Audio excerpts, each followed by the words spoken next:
I just wanted to give you a heartfelt welcome to our newsroom. So for most days and most of this day, this is the area where we at Tortoise try to take a different approach to covering the news. It's slower, it's intentionally more open, and it's interested in what happens next.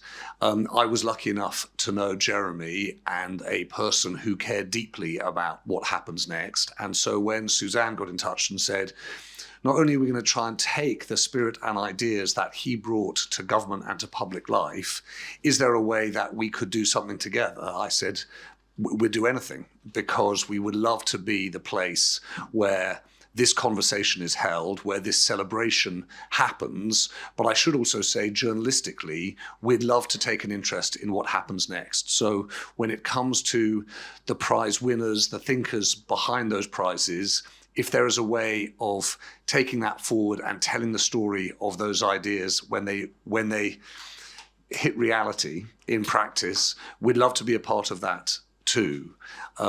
I think there is a kind of new world for journalism, a world in which we're not just sitting around worrying about the state we're in, but thinking about how we might change it. And it's hard to think of an undertaking quite like the undertaking that you've made, Suzanne, and quite like the undertaking of the Heywood Foundation, that has really put its mind in a consistent and thorough way to try and think through what happens next. So I am going to go and do what I imagine quite a lot of people are going to enjoy doing this evening, sitting there with my jaw on the floor thinking, that's a good idea. That's a good idea. And the originator of all of these good ideas, of course, to be you, Suzanne, so I will hand over to you. Welcome.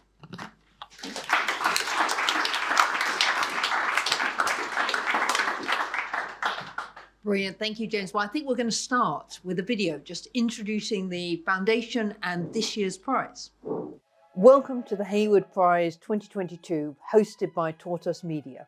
The Heywood Foundation was set up in memory of my late husband, Jeremy Heywood, who believed in two things very passionately. First of all, innovation in public policy, and secondly, in diversity. So the foundation has been set up to pursue both of those aims. Jeremy was the Cabinet Secretary for the UK and the head of the Civil Service. And during his time in that role, he was able to work for multiple different governments, 4 different prime ministers. The foundation's mission is to promote public policy, to try and create new good public policy ideas, innovation in how the government works, and through that also to try and find ways to promote diversity within the public sector. The foundation is fulfilling its mission at the moment through 2 different things. First of all, it is holding public prizes to try and encourage people to come forward with really innovative ways to change public policy in the UK to make life better for all of us. The foundation is also looking for fellows, and we currently have a fantastic fellow in Jonathan Black, who are going and spending some time outside of Whitehall thinking about long-term policy ideas and how those could be improved. The idea that won the Heywood Prize 2021 was a fantastic idea, and that was to create a reserve force for the NHS, very similar to the Territorial Army. The idea being to try and get doctors and nurses and other medical professionals who were retiring, or people who wanted to train with medical expertise, to do that with a small amount of support, so that when the UK is faced by a crisis like COVID or a natural emergency, we would have a reserve force of people who could come in and help the NHS. I'm delighted that since that idea won the Heywood Prize, it's actually been implemented by the NHS, and we now have a reserve force ready to help the UK in a time of emergency. This is the second Heywood Prize, and we decided that we were going to innovate ourselves as well as asking our entrants to innovate. And we've done that in a number of different ways. First of all, we've deliberately this year created a youth prize in which we're going to award, as you'll see today, some special prizes for younger entrants. And we've got some fantastic entrants in that category. We've also tried to innovate the way in which we've run the prize itself. So first of all, we've been looking at the entries using AI. We've also asked the people who've been entering the prize to actually help us sift the ideas, and they've done a very good job of doing that. In fact, we found that a more successful way of sifting the entries than we did using AI. And thirdly, we asked ChatGPT to submit some entries for the prize. Now, you'll be glad to know that at least this time, those entries didn't get very far. So the human entries have scored very highly. The ChatGPT entries, unfortunately, didn't make it to the shortlist, but we will keep on trying to look for ways to innovate the Heywood Prize. This year, we've had almost 800 entries to the Heywood Prize across both the youth entries and the main category. We've had entries both in written form, but also we've had entries in audio form, video form, and picture form. So a very wide array of different entries. Those entries have particularly looked at issues around mental health, but we've also had issues on environmentalism, and we've had issues around things like a possible youth Paralympics and how we teach history in schools. The entries to the Heywood Prize this year were not only sifted by the AI, they were also sifted by our entrants. They were crowd sifted by our entrants who did a very good job, and I'd like to thank them for that. And they were also sifted by a team of professional sifters who volunteered a lot of time to read through our entries. And I particularly want to thank those members, those people who work for the Bank of England, for McKinsey, for the Civil Service, and for BCG, who gave up their time to sift the entries for this year's Heywood Prize. The shortlisted entries for this year's Heywood Prize were then judged by a panel of judges. We had 11 judges this year, and I'd also like to thank all of them for the time that they took to go through all of the entries. We had a number of very active judging sessions, some judging sessions where we really had some really pretty strong debates about the entries. And I think that reflects the quality of the entries that we had this year, which were very, very strong, but also the engagement that we had from all of our judges. So I'm really, really grateful to them for the time that they spent on the prize. So I'm delighted after all of that work that this evening we're going to be able to share with you our prize winners. I think we have a set of absolutely fantastic ideas, which we are very excited about. And following this evening, we will be sharing them widely within government. And hopefully, just like the last prize, we'll be able to come back to you in due course, and some of them will be fully implemented. I would like to thank our sifters, our judges, the people who've given up their time to work for the foundation, the board of the foundation, and of course, I really want to thank everyone who made an entry into the Heywood Prize this year. Everyone who entered will get a certificate, and our prize winners this evening will get a medal. And I hope the UK will actually get a new set of great policy ideas, which is going to make this country better for all of us. Fantastic. Fantastic. Well, it's wonderful to see everybody here this evening, and we're really excited about the prize winners this evening. And I'm not going to talk anymore. It was bad enough watching myself on screen. So we're going to get straight into the prize winning, and you'll be glad to know I'm not awarding the prizes. We've got a whole group of people who are going to do it. We particularly selected people to award the prizes who are relevant for the prizes that are going to be awarded, because we're very much hoping that they're going to be part of making those ideas become reality, or at least considering whether or not those ideas can become reality.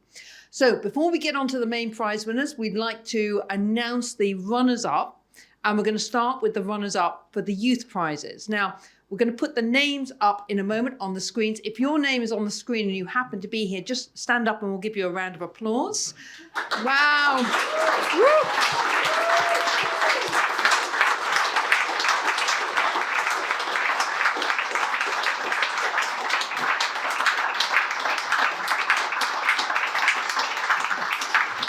Thank you so much. So at the end of this evening, before you go, make sure that you collect your medals because you've each got kind of medals.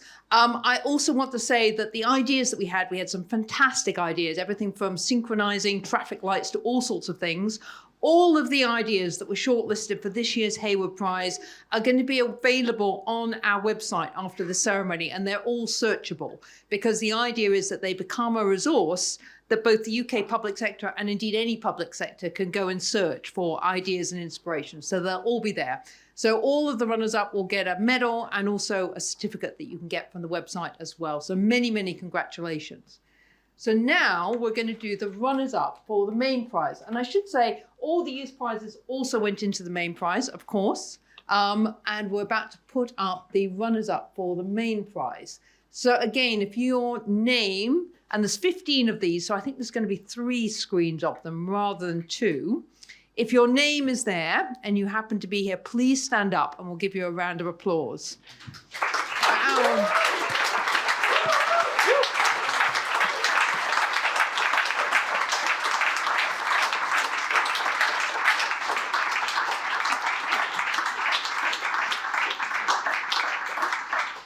Fantastic. And again, thank you so much. Some more brilliant ideas that are all going to be available on the website. And please, before you leave, make sure that you collect your medals and you can get your kind of certificates from the website. And we will send out the medals for anybody who wasn't able to be here this evening. So with that, we're going to move on to some of our main prize winners. And we're going to start with the 3rd prize for the main competition. And for the 3rd prize, we have, announcing this, a very old friend of mine, Robert Swaddle, is going to come up and present this prize. Robert, as well as being the chair of UK Government Investments, you may also know him. He used to be the chair of Marks and Spencer's, HMV as well. And prior to that, he spent 30 years in investment banking. So we thought he was a particularly appropriate judge to award this prize. So thank you, Robert. Thank you for coming this evening.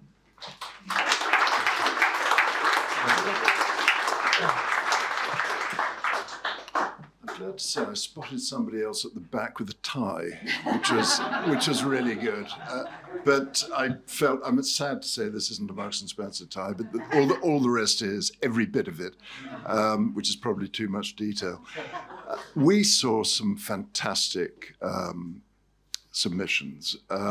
Some of them were incredibly interesting and quite intricate, and some of them we thought would be difficult to implement. But the 3rd prize that we're going to hand out now was for something that was both wonderful in its impact, but also in its simplicity. And that's really what attracted us to this particular idea. And it's an idea for preventing fraud in banks. And it was the idea of Raoul Wedge Thomas. And if he is here, do step forward to accept your prize, and well done. Very good, fantastic. And there you go. And I think we're now going to see a little video of this. Hello, I'm Wedge Thomas. I'm retired now and doing quite a lot of travelling and things, but prior to that, I worked within marketing and business consultancy. And it was within that area that my idea initially sprang up. And my idea for the Heywood competition is simple to implement a fraud reduction idea. It came to me when I was working with a large commercial website. It was really about the fact that lots of scammers tried to gain access to this site, and they did this by producing fake websites that looked similar. And so the idea is really that by the banks, instead of everything that the banks do at the moment, which is for them to verify you, if they gave you the opportunity to ask for 2 letters, then you would also know that they were actually the bank before you gave out your full information and security details to them. I personally believe in the idea because I've seen what happens when people don't use this sort of idea, and I know people who have lost money, and also people who've given out user names and passwords. So I've seen what can go wrong, and I also know that what can work because I've been doing it myself, and I haven't therefore been scammed when I remember to do it. But if it came from a bank or something and they prompted you, then you wouldn't forget. You'd think, yes, I know I've got to give 2 letters, but I've got to ask for 2 letters as well. And I think therefore it would work.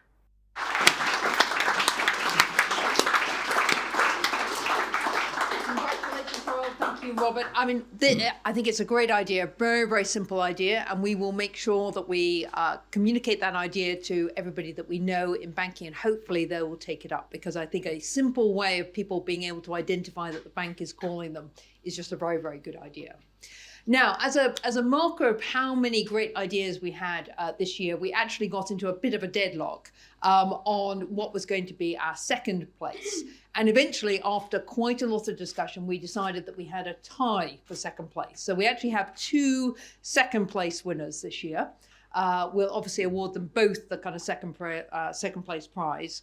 So I'm really, really glad that we have Phil Cliff here, who's going to award the first of the second place winners. Phil is, well, he does many, many things, but in particular, he's a trustee of the Samaritans, which I think is particularly appropriate given that this is an idea around mental health. So Phil, thank you so much for being here this evening.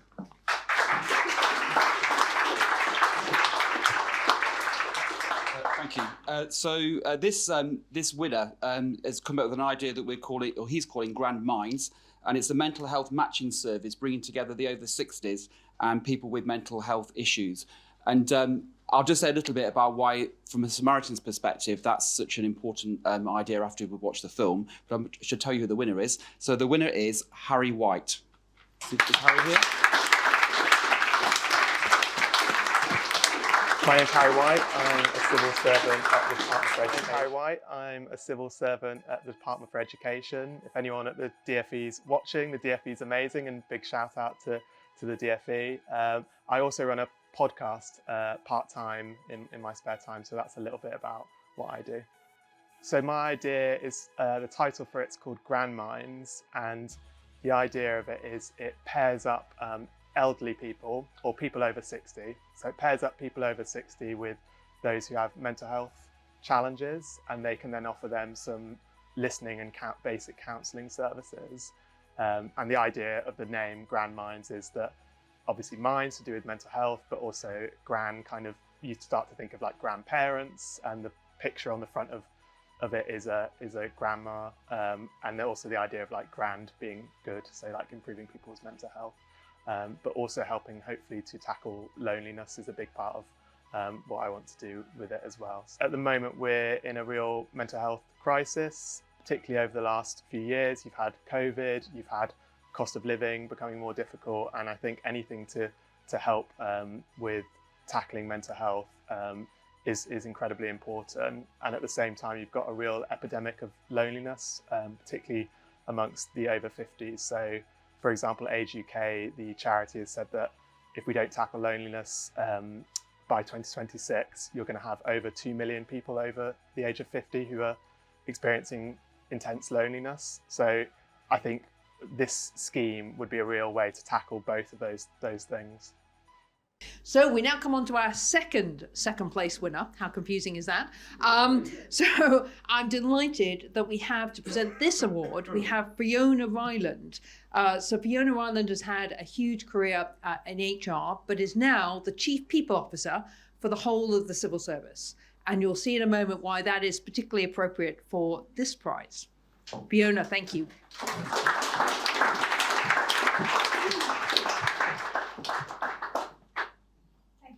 I'm really delighted to be here.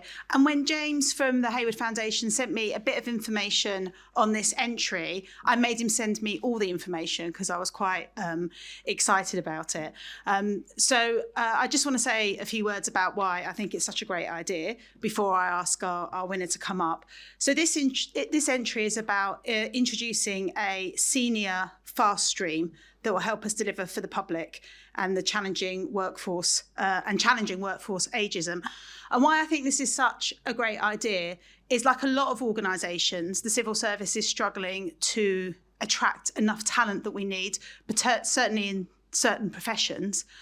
And very interestingly, I was speaking to the Office of National Statistics that was sharing some data with me around how the number of people that are over 50 who are retiring or going to semi-retirement after COVID has increased. So I think there's a real opportunity here to match where we've got some of the in attracting people that are older back into the civil service and the workplace. So I'm delighted to announce that our winner is Alex Marsh for his senior fast stream entry.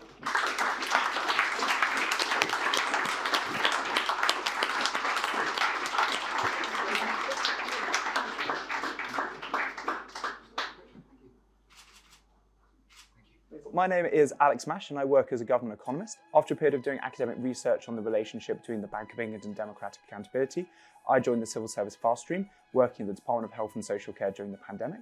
And I now work at the UK's Competition and Markets Authority doing merger investigation. The idea is for a senior version of the civil service fast stream to keep the over 50s and their experience and their expertise in the labour force and to bring them into the civil service in particular.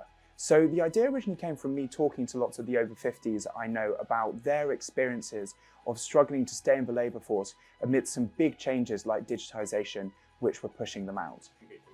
So the idea of a senior fast stream could firstly help keep a certain number of over 50s in the labour force and to bring them and their expertise and their experience into the civil service to help the civil service support the government of the day to meet the huge challenges facing Britain in the 2020s. But there's also a second, broader ambition to turn the civil service into a role model employer of over 50s, and through that to drive cultural change across the economy against ageist working practices to make it easier for people to stay and work and enjoy their lives throughout their whole careers. I believe in it because I honestly think that it could really improve the lives of a lot of people I know over 50 who are currently finding life quite hard, and I think it could really make a positive difference for them. Alex, I just wanted to say my team are already working on this, so it'd be great if you could come and help us with that as well. Thank you. You just recruited somebody. Yeah, fantastic. Great. Well, I think Jeremy would have loved that idea. After many, many years in the Cabinet Office, I think the idea of getting more talent into the civil service is a brilliant idea. And I really, really hope that it can come to something. So congratulations, Alex. Thank you, Fiona. Right, so we're now up to the first of our two big prizes of the evening, which is the winner of our Youth Prize for 2023. Now, I'm delighted that presenting this prize, we have Sarah Hughes. Sarah has had a long career in mental health, and she is now the Chief Executive of Mind, a job that she took up earlier this year. And so she's the ideal person to present this prize because this is another prize around mental health. That was a very, very big theme this year. So Sarah, thank you so much for coming and presenting this. Thank you so much. How wonderful to be here. And honestly, those ideas are extraordinary. And I think I'll have to have a couple of conversations after this session. But let's do that later. Look, I was so pleased to be invited to give out this prize. I think primarily because I really understand that this intervention absolutely has the impact it's intended. It's well evidenced. I've seen it in action. In fact, one of my children is one of these. I'm not going to spoil the prize until we kind of get to it. But one of my children is one of these, and I absolutely know that it makes a huge difference to children and young people's mental health across the country. We need more of it. This idea is about optimising this intervention and creating new partnerships to make it happen. It doesn't happen often enough anywhere across the UK. And so this entrance has identified basically the route in which it can happen. And so I feel really pleased to announce that Caris Taylor has won this award with her idea, Strength in Connection, the transformative power of peer mentoring in children's mental health. Do come up, Caris.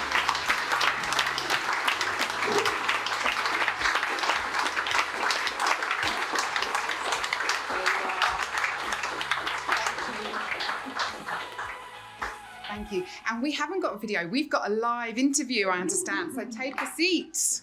This is very exciting.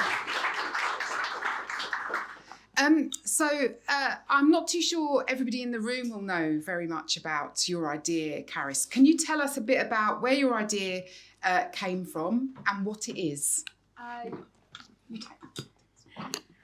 So my idea is about peer mentoring for children and teenagers. So it's about really like utilising like friendships that already help with mental health and like kind of mainstreaming that nationwide. Well, it is. I mean, absolutely understand that peer mentoring is an intervention that is still fairly new, although most of us in our lives know how wonderful it can be to talk to somebody that we know, that knows a bit about our experience. How did you come to submit this idea? I mean, what occurred to you?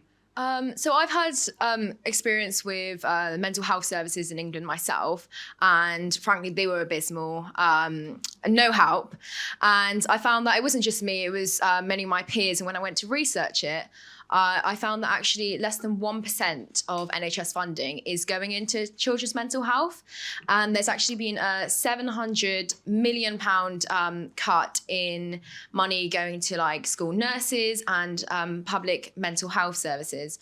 So when I looked into it, I found that things like the Anna Freud Foundation have looked into peer mentoring, and there are loads of studies and research that backs it up and shows that peer mentoring is the way to go, and it's the way that children and teenagers feel most supported with their mental health. Absolutely. And in fact, I was at Westminster this morning having conversations exactly on these lines about how do we really respond to the crisis we see in children and young people's mental health. And so I wish I'd brought you along. I should have thought about that. So can you tell us, what are your hopes and dreams for this idea? Where do you want it to go? So I want it to be implemented into government policy so it can spread nationwide. I want it to help everyone, because at the moment, I think about 18% of children and teenagers have a diagnosable mental health condition, which is frankly ridiculous, and it is going to go up if we don't stop it now. So we need to prevent it from going up. So I think the government and Heywood Foundation is something that can really help me in implementing that. That's fantastic. And I think what's really interesting about your idea is that you have suggested new partnerships that don't exist. Can you tell us a bit about that? Yeah, so I looked into some foundations at the moment that really obviously focus on children and teenagers. So one of that was DOV. So I'm sure a lot of you will know what that is. At the moment, it looks like volunteering, expedition. But I thought about maybe implementing like a peer mentoring mental health scheme within that. So teaming up with foundations like Anna Freud to do sessions of maybe 3 sessions of 1 hour, so children can learn more about mental health, more about how to support their peers, and how to do that in a way so mental health isn't like a stigma, and it can be tackled head on. Wonderful. And you will know that Anna Freud and the royal family are close friends. So this might actually be possible. So the influence is absolutely there. All of us in the room, absolutely, we must press the button on this. And just one last question. In terms of thinking about children and young people's mental health today, we know that people are very likely to receive their mental health diagnosis before the age of 14. So 50% of children before the age of 14 know, 75% before the age of 24. So we're talking about a lot of children. What is the help that you would like us in the room to provide today? I think it's really pushing with that peer mentoring policy. So not necessarily with the DOV, but with like loads of different partnerships. I think as a child with mental health, it can feel very isolating. So it definitely needs to remove the stigma from it, but also there needs to be government policy. There needs to be more money going to it. I mean, it is abysmal, the fact that there has been a 700 million pay cut and that less than 1% is going into it. So there needs to be government policy implementing the peer mentoring, and there needs to be kind of like a societal an acceptance, and it needs to be talked about more as well. Thank you. My second child, who is a peer mentor, absolutely recognises how important it is and how much difference it can make. And so I think it's vote for Caris, frankly. Thank you so much and congratulations. Thank you.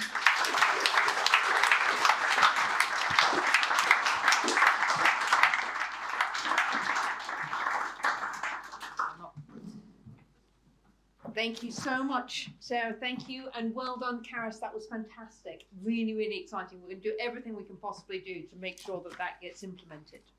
So we've now got the second main prize for this evening, for the main Heywood Prize. And I'm delighted that we have here this evening to present this prize, James Bowler. James has worked across multiple different government departments. I think he's worked for as many prime ministers probably as Jeremy did. I haven't done a kind of careful count. Yes. Yeah. Excellent. Right, moving right along. Anyway, James, I'm delighted you're here because we have a Treasury-related winner this evening, which you're going to announce. So thank you very much.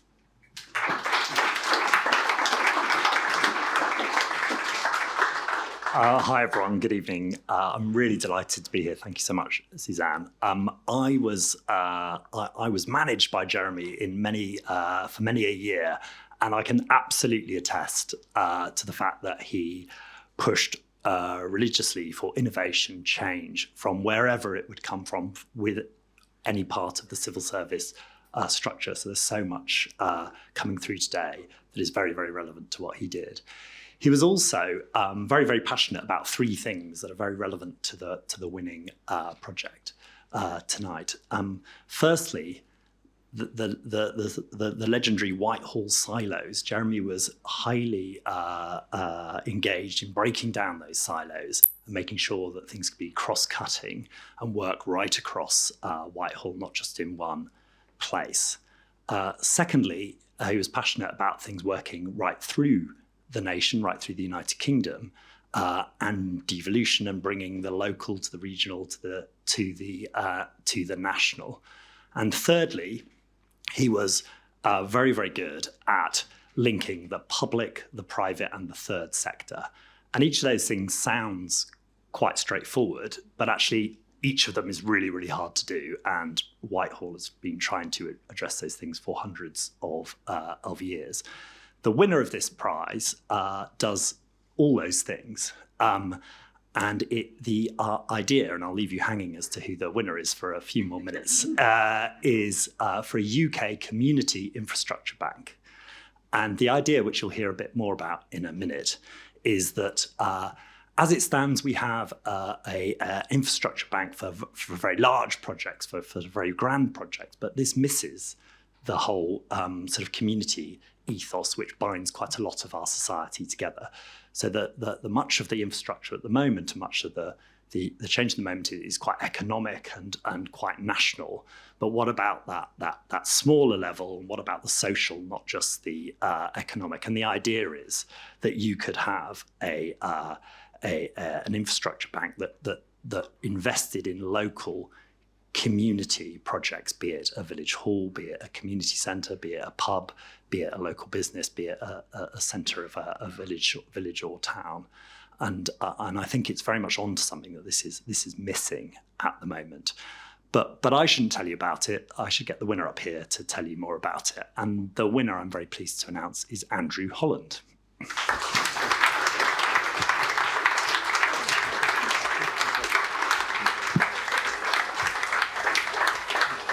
Andrew, I'm going to interview you more about the things. So grab the mic and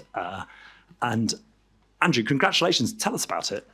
I think you've already given a pretty good description of most of it. So it's a community infrastructure bank. So for those local community bits that are fundamental to how people actually live. So rather than motorways, whatever, which is where most infrastructure spending happens to go, but allowing the repayments rather than being directly, because a lot of the value chain for a lot of those isn't about charity making more money, it's about delivering value in those communities. So it's not just loans which you pay back directly, but also paid back through sort of payments that will increase tax income facilitated through it, or reducing costs elsewhere in the system. So if you're, I don't know, doing one of the many mental health services that have been talked about today, then reducing costs in healthcare and then allowing that to support those community infrastructure organisations that are supporting the healthcare system, and reducing costs to the NHS, and then being able to repay and provide flexible finance to those organisations to function. Where did the idea come from, Andrew? It was a mixture of things. So during COVID, there were obviously lots of infrastructure, sort of community groups struggling to cope, and the government helped with grant funding systems, but those are sometimes quite difficult to actually access and use, and they're definitely, having been volunteered to help with administering some of them, they're quite difficult to actually set up and run, and you don't necessarily know when they're going to come, and you don't know necessarily when they're going to be, so actually trying to plan ahead is quite difficult. So both sort of listening to people struggling and to friends who are running some of them, and also having been on the admin side and seeing they're not the easiest things to run. And Andrew, you're a civil servant at the moment. Whereabouts are you at? I'm at the Home Office. Everyone's favourite. Well, Treasury's got so many fans. And why the Heywood Foundation? Why did you submit the idea here? I thought it was an interesting. You don't often in the civil service get to come up with completely your own policy. Generally, you're asked to find ways of delivering ministers. So it's an interesting a challenge, and working in a completely different area, it was quite nice to be able to look at it and think, if I was to go back to first principles, and how would I then redesign the system and change the tools that government has to deliver its policies, what would I do? And you don't tend to get asked to do that when you're a fairly junior civil servant. Quite right. I think it's absolutely the core of this prize. So well done. So what happens next? What would you like to see happen next? Well, it'd be lovely to see it happen. I mean, I'm not sure it will. I think it requires quite a lot of money to actually implement, and the fiscal headroom is a challenge. I think that's why I was invited to. I think so. I think you're here to tell me there's no money, and sort of finding parliamentary time might be a challenge as well. It'd be lovely to see it happen, and see that then in the future be able to support community groups and be able to provide slightly more flexible funding to those groups in the future. Well, I think it's a really excellent idea, and I think it's brilliant that someone in in the Home Office can come up with a really good start to end decision. I think it absolutely hits on a gap, and I would really stress all the cross-cutting nature of it. And I think so often at the centre of government we think of the large and not the small, and so often we think of the sort of generic way of change rather than binding those all together. So I think it's an absolutely excellent idea, Andrew, and I'd be really glad to continue the conversation about it. So congratulations, and let me give you your prize. Thank you.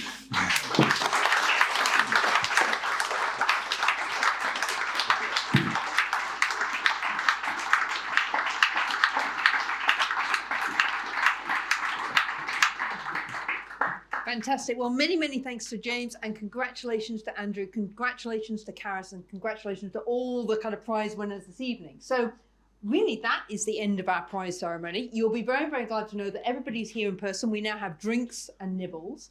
And I'd like to encourage everyone who's here this evening, everyone who's kind of watching online, do start thinking, because hopefully we will be doing another prize in due course. And we're always open to great ideas.